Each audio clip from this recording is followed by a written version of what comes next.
¿Estamos en una burbuja tecnológica que va a explotar el 2026? Esta es por lejos la pregunta que más me han hecho en los últimos 2 meses. Como managers del DBA Silicon Fund, muchos asumen que debemos saber algo que nos permita anticipar el momento exacto. La respuesta honesta es más simple y más incómoda. Una corrección relevante va a ocurrir en algún momento, pero no tenemos forma de saber cuándo. Como decía Peter Lynch, se ha perdido más dinero esperando una corrección que en la corrección propiamente tal. O como solemos decir con ironía en la oficina, ojalá que la corrección llegue desde el punto más alto posible. La frase es tautológica, pero el punto es muy concreto. No es lo mismo bajarse hoy y que el mercado suba otro 50 o 100% antes de corregir, que vivir esa corrección después de haber capturado ese tramo.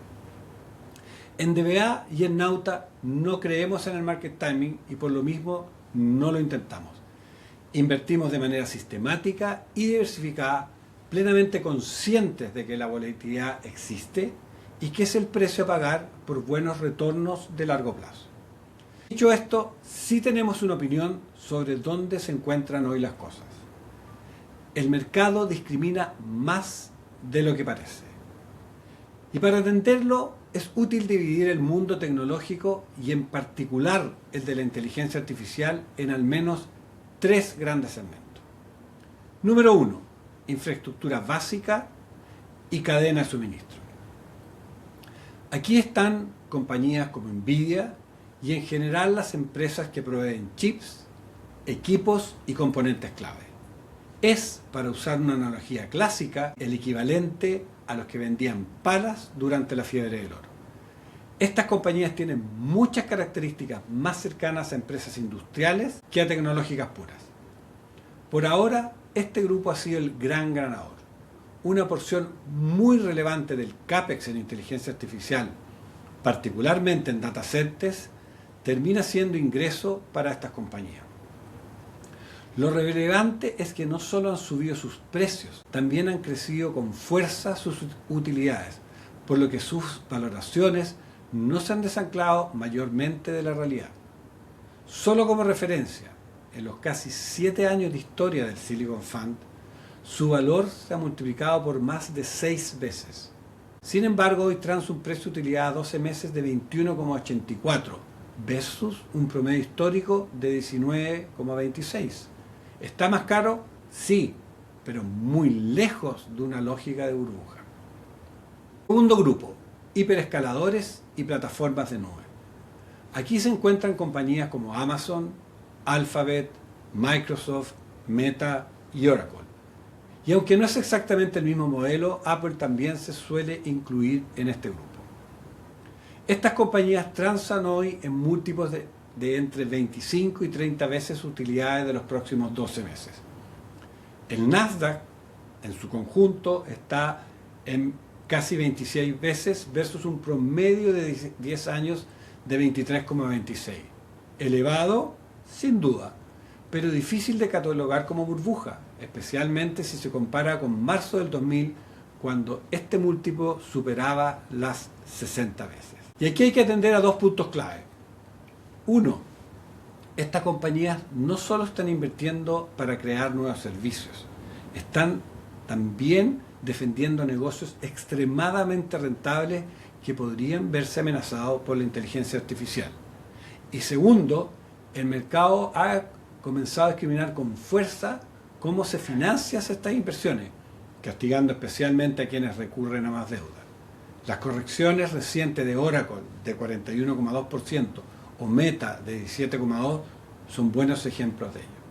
Esto nos lleva al tercer grupo, proveedores de modelos de inteligencia artificial. Este es sin duda el segmento más complejo. Los pure players son empresas cerradas y en los casos de las compañías públicas con modelos propios, como por ejemplo Alphabet, Microsoft, Alibaba o Tencent, la inteligencia artificial aún representa una fracción muy menor de sus ingresos, aunque sí una parte muy relevante de su inversión. Si miramos solo las compañías privadas, las valoraciones efectivamente dan vértigo. Se estima que OpenAI estaría generando ingresos anuales cercanos a los $20.000 millones, con una valoración del orden de los 500.000 millones de dólares y todavía con pérdidas muy significativas.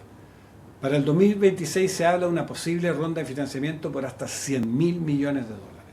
Por su lado, Anthropic, que acaba de anunciar un levantamiento de capital de 10.000 millones con una valoración estimada de 350.000 millones de dólares, parece algo mejor posicionada, pero con una expectativa de llegar a break-even solo hacia el 2028. Estos sí son niveles de burbuja que solo se justifican si se cumplen dos condiciones simultáneamente.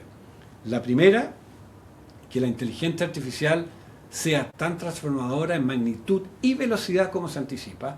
Y la segunda, que estas compañías efectivamente terminen siendo las ganadoras. Pero ¿qué pasaría si la burbuja explota? Supongamos que OpenAI no logra levantar esos 100.000 millones de dólares y su valoración cae, por ejemplo, a 250.000 millones de dólares. En ese escenario veríamos una corrección con una cadena bastante lógica. Menor capacidad de cumplir compromisos de inversión, por ejemplo con Oracle, ajustes de expectativas en los hiperescaladores y una desaceleración del CAPEX que terminaría afectando también al grupo de infraestructura. Ese es probablemente el mecanismo que muchos temen. Pero incluso en este caso, dada la diferencia de valoraciones actuales, las correcciones serían seguramente muy severas en el grupo 3, mientras que los grupos 1 y 2 es más probable que veamos una normalización de expectativas con una caída más parecida a un bear market que a una crisis del tipo .com. El mercado, contra lo que muchas veces se cree, discrimina bastante más de lo que parece. Y el mejor antídoto, como casi siempre, sigue siendo el mismo: diversificación, disciplina y horizonte de largo plazo. Por ahora, el mercado sigue viendo con buenos ojos el sector.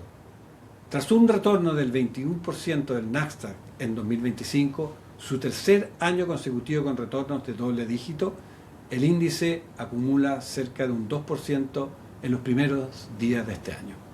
Muchas gracias y les deseo un gran 2026 en sus inversiones.